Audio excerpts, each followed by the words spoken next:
Welcome to another lecture. तो आज हम पढ़ने वाले हैं बायोलॉजिकल क्लासिफिकेशन के बारे में। तो बायोलॉजिकल क्लासिफिकेशन के बारे में क्या है कि ये जो बायोलॉजिकल क्लासिफिकेशन है ये सिंपली है क्या, ये सिंपली एक प्रोसीजर है to classify the living organisms. हमने लिविंग ऑर्गेनिज्म को कैसे क्लासीफाई किया, कब कब इनको किस तरीके की क्लासिफिकेशन की गई, तो इस वाले यूनिट में हमें यही पढ़ना है। ये चैप्टर नंबर 2 है क्लास 11th का। तो बहुत सारे अटेम्प्ट्स किए गए to classify the living organisms. ठीक है, तो लिविंग ऑर्गेनिजम्स को क्लासिफिकेशन करने के लिए, उनको ग्रुप्स में अरेंज करने के लिए बहुत सारे अटेम्प्ट्स किए गए। और सबसे अर्लियर अटेम्प्ट जो था, एक तो अर्लियर अटेम्प्ट मैं कहूँगा कि जब साइंस की नॉलेज, जब साइंटिफिक नॉलेज उतनी नहीं थी, तो उस टाइम भी लिविंग ऑर्गेनिजम्स को क्लासीफाई किया गया था। ठीक है, लेकिन पहले पहले that means out of scientific knowledge के बगैर भी, जब डेवलप नहीं हुई थी, द साइंस डेवलप नहीं हुआ था, तो पहले पहले लिविंग ऑर्गेनिज्म को किस पर ये हम किया गया था, लिविंग ऑर्गेनिज्म्स को क्लासीफाई किया गया था on the basis of use. तो लिविंग ऑर्गेनिज्म को क्लासीफाई किया गया था on the basis of use. ठीक है,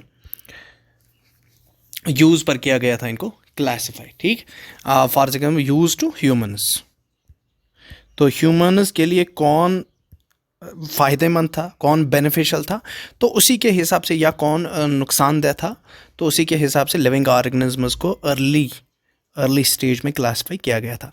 लेकिन ये जो क्लासिफिकेशन थी, ये जो ग्रुपिंग थी पहले पहले on the basis of use to the humans, तो ये classification it was simply non scientific.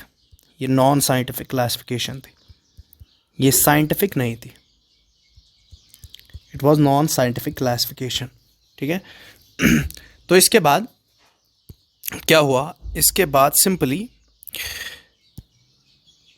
बाद थोड़ा सा little bit scientific knowledge develop हो गई और ऑर्गेनिजम्स को क्लासिफाई किया गया।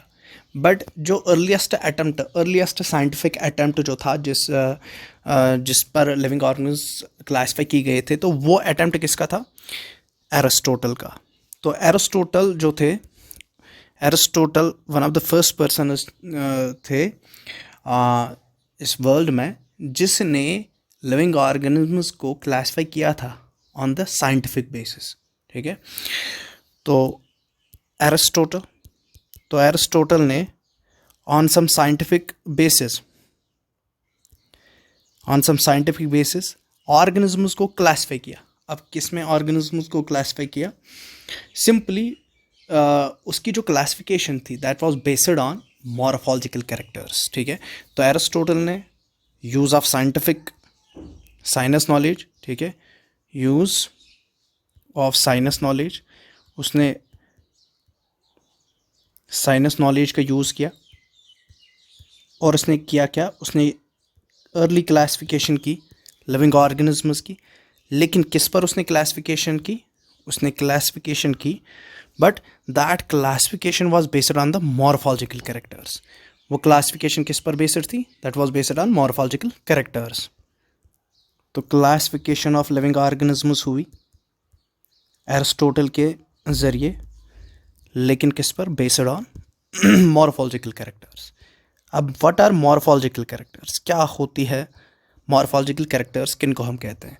तो मॉर्फोलॉजिकल कैरेक्टर्स वो कैरेक्टर्स होते हैं which are easily visible to our naked eyes.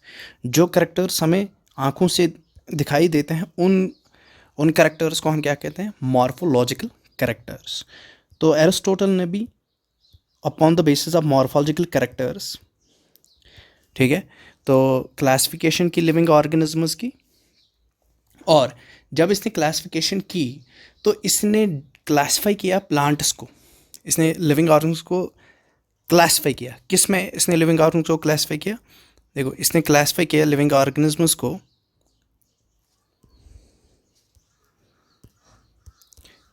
On the morphological characters. He classified the living organism. उसने लिविंग ऑर्गेनिजम्स को क्लासिफाई किया, लेकिन किस में इनको क्लासिफाई किया? देखो, ग्रुप्स में। किन वाले ग्रुप्स में?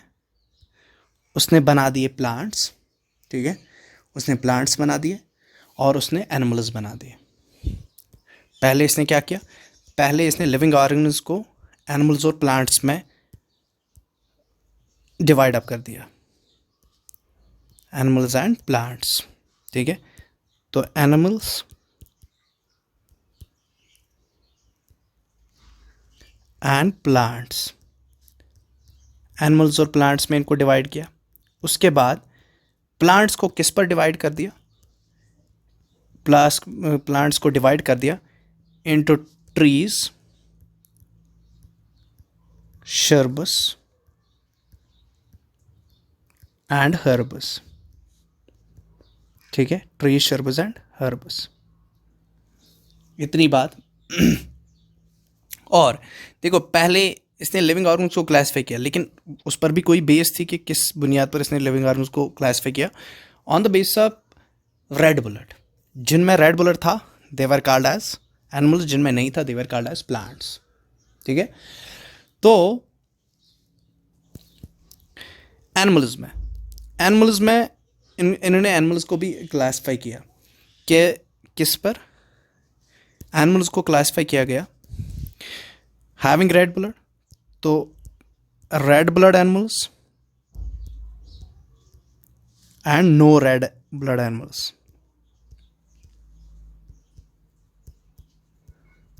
तो ये क्लासिफिकेशन किसने की, ये सारी की सारी क्लासिफिकेशन की एरिस्टोटल ने, ठीक है। तो this was the earliest system of classification, जो पहले फर्स्ट साइंटिफिक क्लासिफिकेशन की, that was done by the Aristotle, ठीक है। उसके बाद एरिस्टोटल के बाद आ गए बहुत सारे साइंटिस्ट्स आ गए। उसके बाद लीनियस आ गए, वन ऑफ द मेन जो साइंटिस्ट थे वो लीनियस थे। अब जब लीनियस आ गए तो लीनियस ने क्या किया, लीनियस आ गए इन 1735। तो क्या किया उसने, लीनियस ने एरिस्टोटल के बाद 1735 को लीनियस ने two kingdom system of classification दे दी।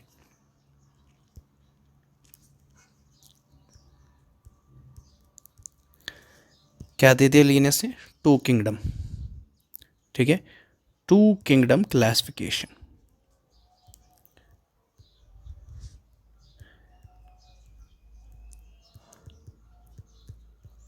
तो दो किंगडम क्लासिफिकेशन किसने दे दी, लीनियस ने इन 1735। ये कब आए, ये एरिस्टोटल के बाद आ गए, ठीक है। और इसने दो किंगडम्स जो दिए वो कौन कौन था, एक तो Plantae and Animalia, Plantae and Animalia.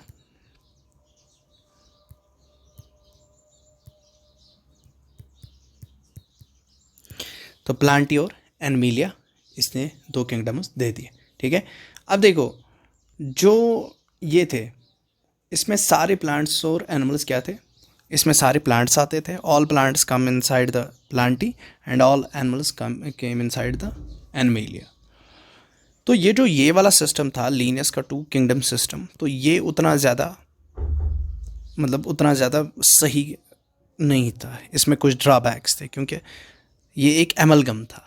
सारे प्लांट्स जैसे कि इसमें बैक्टीरिया को भी किस में रख दिया गया था, प्लांटी में, जैसे ब्लू ग्रीन एल्गी है, तो इसमें कोई उतना डिस्टिंक्शन नहीं था।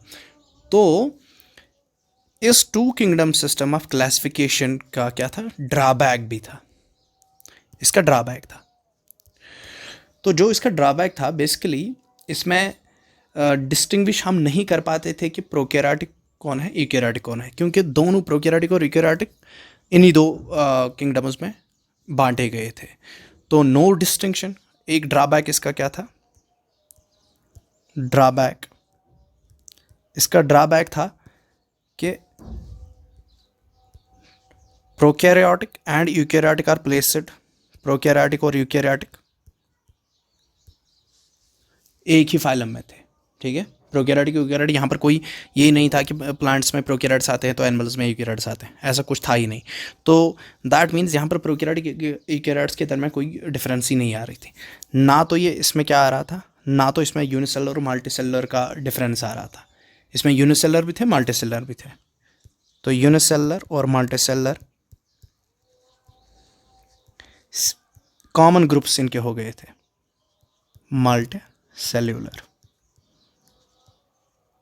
फोटोसिंथेटिक, नॉन फोटोसिंथेटिक, ये भी एक प्रॉब्लम थी, ठीक है। फोटोसिंथेटिक और नॉन फोटोसिंथेटिक, जैसे कि नॉन फोटोसिंथेटिक फंगई है और फोटोसिंथेटिक ग्रीन एल्गी है, ठीक है, जिसको हम साइनोबैक्टीरिया भी कहते हैं।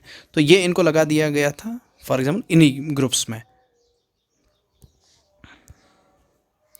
तो तीसरा ड्रॉबैक था इसका photosynthetic and non photosynthetic. Photosynthetic were placed in the same group as well as non-photosynthetic were placed in that also. तो photosynthetic और ये non-photosynthetic they were having common groups.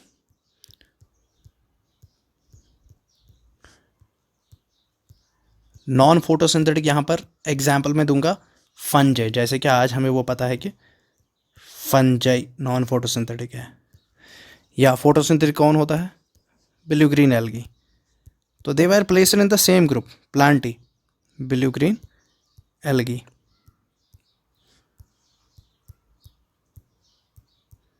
तो इनको एक ही ग्रुप दिया गया था। तो इस वाली क्लासिफिकेशन में क्या था, मतलब बहुत ज़्यादा ये था, मतलब कंफ्यूज्ड क्लासिफिकेशन थी ये, उतना ज़्यादा इसमें डिस्टिंक्शन नहीं था।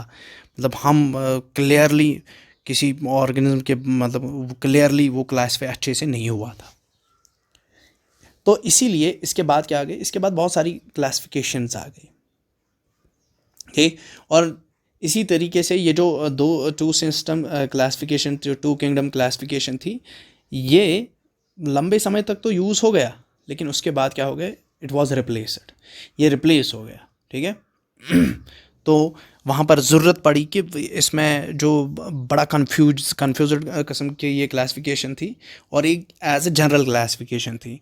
तो there was always a need कि कोई अच्छी क्लासिफिकेशन आ जाए। तो फिर इसके बाद बहुत सारी क्लासिफिकेशन आ गई। तो तीसरी क्लासिफिकेशन जो आ गई वो अर्नेस्ट जो हैकल थे 1866 में। 1866 में हैकल ने कौन सी क्लासिफिकेशन दे दी? Three kingdom. तो हैकल ने थ्री किंगडम सिस्टम क्लासिफिकेशन दी, थ्री किंगडम्स। अब इसने कौन सा इंक्लूड कर दिया इस थ्री किंगडम में? इंक्लूड देखो क्या हो गया, अभी तक तो प्लांटी और एनिमल्स थे, अब प्रोटिस्टा भी इंक्लूड हो गया।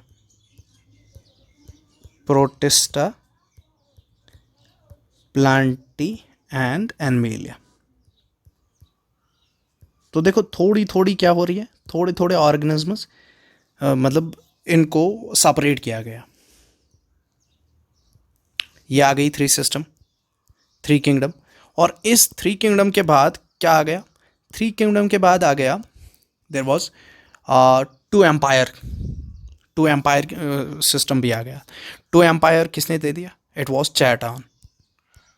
चैटॉन ने दे दिया टू एम्पायर सिस्टम। 1937 में इसने क्या दे दिया? ही गेव टू एम्पायर्स, इसने दो एम्पायर्स बना दिए। लेकिन ये डिफेक्टिव थी सारी, इनमें ड्रॉबैक्स थे, ठीक है। तो इसने दो जो एम्पायर्स बना दिए, इसने प्रोकैरिया और यूकैरिया बना दिया। एक तो इसने प्रोकैरिया बना दिया, तो इसने बेसिकली बना दिया क्या, इसने on the cell nature, cell का टाइप क्या है, प्रोकैरिया और यूकैरिया।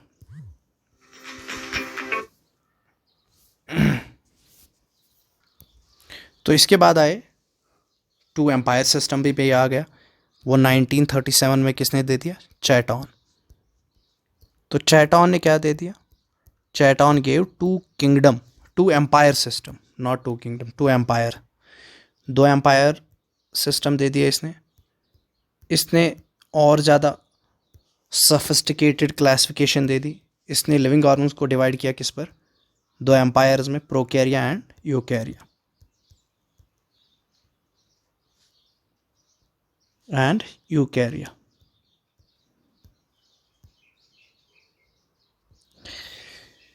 इसमें भी ड्रॉबैक्स थे, क्योंकि यहाँ पर फोटोसिंथेटिक, नॉन फोटोसिंथेटिक बहुत चीज़ें थी, हाँ, जो क्या थी, जो अभी भी सेटल कन्फ्यूज्ड थी। तो इसके बाद कौन आ गया? इसके बाद फोर किंगडम, ठीक है, फोर किंगडम क्लासिफिकेशन कूपलैंड ने दे दी। तो इट वाज 1956 में कूपलैंड ने 1956 में कूपलैंड ने क्या दे दिया? कूपलैंड ने 4 किंगडम सिस्टम ऑफ क्लासिफिकेशन दे दी। 4 किंगडम्स। तो इसने कौन कौन सा अब इंक्लूड कर दिया था? 3 तो आ गए थे, प्रोटिस्टा भी आ गया था। अब देखो कौन इसने इंक्लूड करवा दिया। इसने मोनीरिया में इसने प्रोकैरियोट्स को रख दिया, प्रोटिस्टा, प्लांटी और एनिमेलिया। तो इसने मोनीरा, प्रोटिस्टा, प्लांटी और एनिमेलिया। तो ये 4 किंगडम्स इसने दे दी।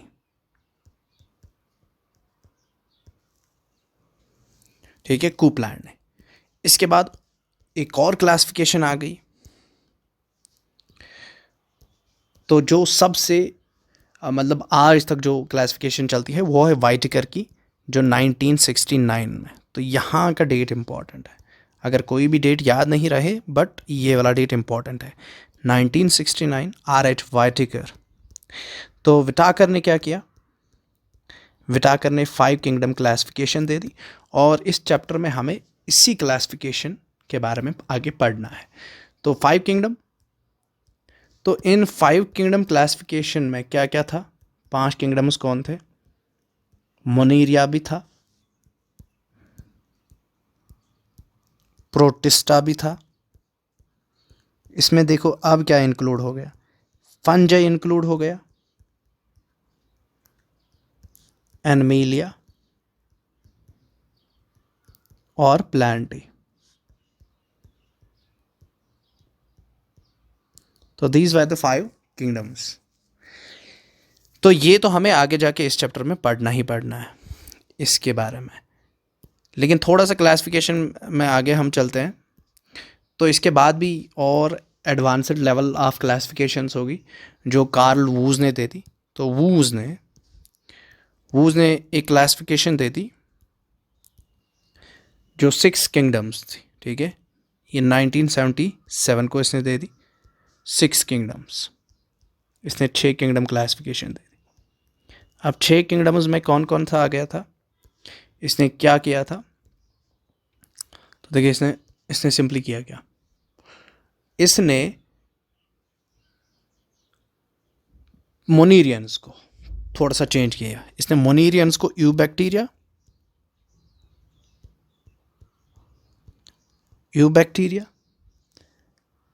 आर्किबैक्टीरिया, इनको सेपरेट किया। यूबैक्टीरिया, आर्किबैक्टीरिया और प्रोटिस्टा, फंजाई, प्लांटी और एनिमेलिया। प्रोटिस्टा, फंजाई, प्लांटी और एनिमेलिया ये क्लासिफिकेशन दे दी। ठीक, तो देखो हर कोई क्लासिफिकेशन में थोड़ा बहुत क्या आ रहा है, थोड़ा बहुत बदलाव हमें देखने को मिलता है। तो और ज़्यादा सफिस्टिकेटेड बन रही है क्लासिफिकेशन। और इसके बाद कार्ल वूज ने ही और फॉक्स और फॉक्स ने 1999 को फॉक्स इन्होंने क्या दे दिया? 1999 को इन्होंने एक और क्लासिफिकेशन दे दी, and that classification was 3 domain. और 3 डोमेन क्लासिफिकेशन में इन्होंने क्या दिया? यूबैक्टीरिया, आर्किबैक्टीरिया और यूकैरिया। यूबैक्टीरिया, आर्किबैक्टीरिया और यूकैरिया।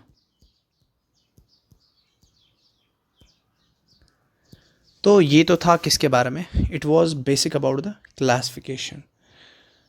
तो इससे आगे 5 किंगडम सिस्टम ऑफ क्लासिफिकेशन जो है उसको आगे ले जाएंगे हम इन द नेक्स्ट लेक्चर।